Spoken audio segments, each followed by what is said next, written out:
Well, you asked for it. It's gonna take me a minute to get through all this junk up in here. But way in the back there's our generator. So bear with me. Okay, that took a minute to get out. So here's the deal. Got the multimeter. I'm gonna check the voltage of the battery in there. I got this other little watt meter, whatever, that'll give you the hertz, because usually you want your generator to put out exactly 60 hertz for clean power. What do we got here? Last ran it July 27th. It's now like 2 months ago, basically. It's September, what's today, 24th. Fuel level. Let's see if I can see how much fuel's in there. Yeah, we got a little bit of fuel in there, because I did put a little bit in there last time I ran it. You can see the gas gauge is pretty much empty. I don't know how much gas this takes. I don't remember. But this gas gauge, you gotta kind of really rock it up there to make sure it moves a little bit, whatever. So probably takes a big load. One thing I will mention is the batteries. I put on this connection here for my trickle charger to plug in there, and for some reason, if I remember right, there was something odd about the polarity there in the wire, or maybe it was the connection that I plugged in where I needed this male and female. Maybe I pulled the wrong end of a different connector. But yeah, just check. Make sure if you use like a quick connect, because I can't remember if it came with one or if I put these on there. Just make sure you do the right polarity in there. I will tell you guys this. We'll see how many hours I have, not much on there. This tube here is for draining your oil, and then the oil check here, I'll check it anyway. I had left this there for, I don't know, a couple months or something like that, and I guess this fitting came loose, and this tube, which has the zip tie holding it up now, was laying there, and the oil leaked out of here, leaked down there, and was dripping out of here. And it took me a while, but I couldn't get this thing started, and I couldn't figure out why it wouldn't start. And I was like, oh, the fuel's good, it smells good, there's no water. I pulled the spark plug, I'm not getting spark. I think it cuts it off or something like that. And I couldn't figure it out, and it ended up being the low oil cutoff was preventing it from starting, doing its job, because this thing was down there and all the oil had trickled out. And usually where I keep it, all the way in the back of the garage here, for shits and giggles, you could see that spot of like oily residue. And when I realized there was all this oil there, that's when I checked the oil, because I figured I don't really have to check the oil before starting it because I don't really use it. And I had just changed the oil, I think the first or second time since I got it. I think I ran it, dumped that oil out, and put other oil in there. Either way, I'm just going to throw that out there to you.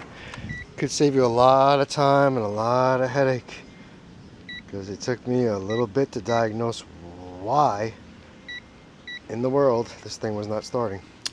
So I'm going to pull start it, but I just want to see what the voltage is anyway in here. Yeah, I know it's backwards, but it's not going to make a difference except on the multimeter. Alright, bear with me. Let me see. Plug it, plug it, plug it, plug it. 12.76. So we got enough juice in there to start it. Like I said, I'm going to use this just to see when I turn it on how many hertz it comes on with. It will start in eco mode. You'll see the eco light up here under my floating neutral sticker. Of course, I don't have a floating neutral. I'm back grounded back to here. I only use the floating neutral when I plug it into the house over there. That's to each their own. So we'll plug this into here.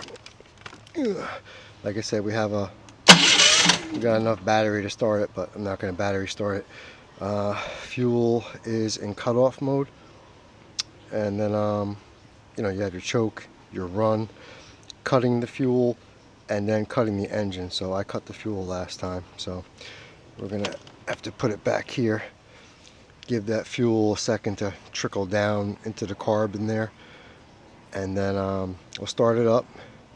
It usually starts, like I said, in eco mode. Then we'll throw it over to run. We'll see what kind of voltage we get. And that's it. That's pretty much, I think, what you wanted to see. How do I like it so far? We'll see on the hours now. I mean, I use it mostly for my welder over there for the 220, because I don't have a 220 in the garage when I'm welding aluminum. But I barely used it. So, yeah, there's that. Like I said, we're going to do a little labor today. We'll pull start it for the hell of it. Let's see, top dead center.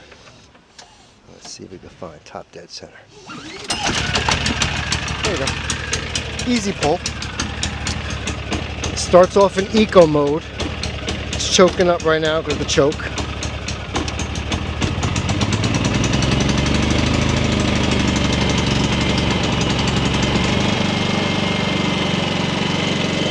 Alright, so she's coming alive, she's producing voltage.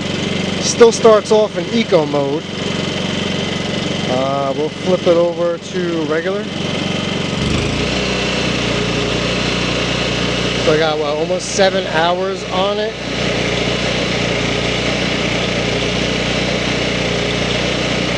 And putting 121.2 volts out.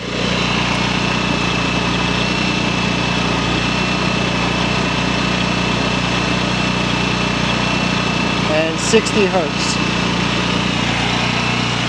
So like I said, it will modulate for the 60 hertz on there. It is reading 60 hertz. It's also showing on the display that you're at 60 hertz. We'll see it 6.9 hours, 245 volts total, 60 hertz. So yeah, that's that. What somebody else was talking about, I think it was Will Fetch or Charles, one of you, was mentioning that option there where you cut the fuel off, let it starve, use up the fuel in the bowl so you don't have fuel sitting in the bowl of the carburetor for when you got to start it the next time. I agree with that 100%. If I didn't do that on my last video, it's probably because I didn't want to sit here like this and just bore you filming this thing until it died, so I probably just turned it and cut it. But yeah, that's where we're at. So she's kind of choking out already. So like I said, choke and die, choke and die.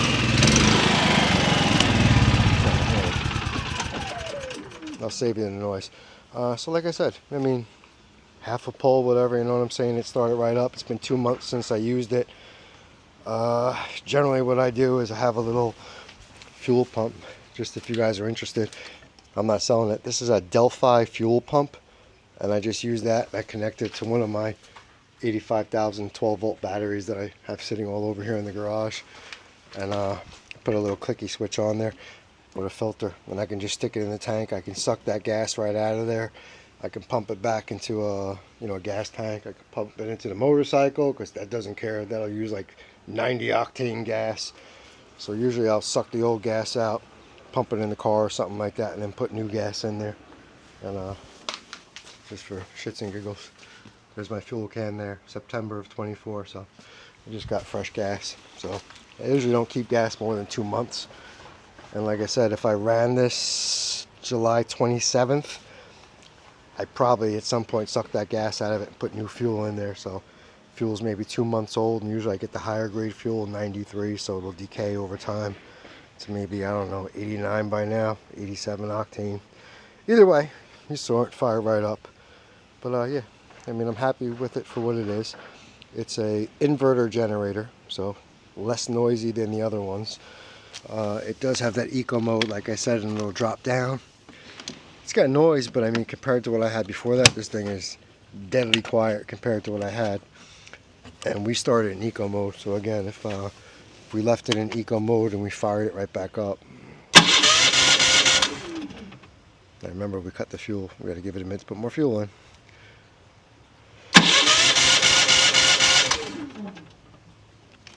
Choke it.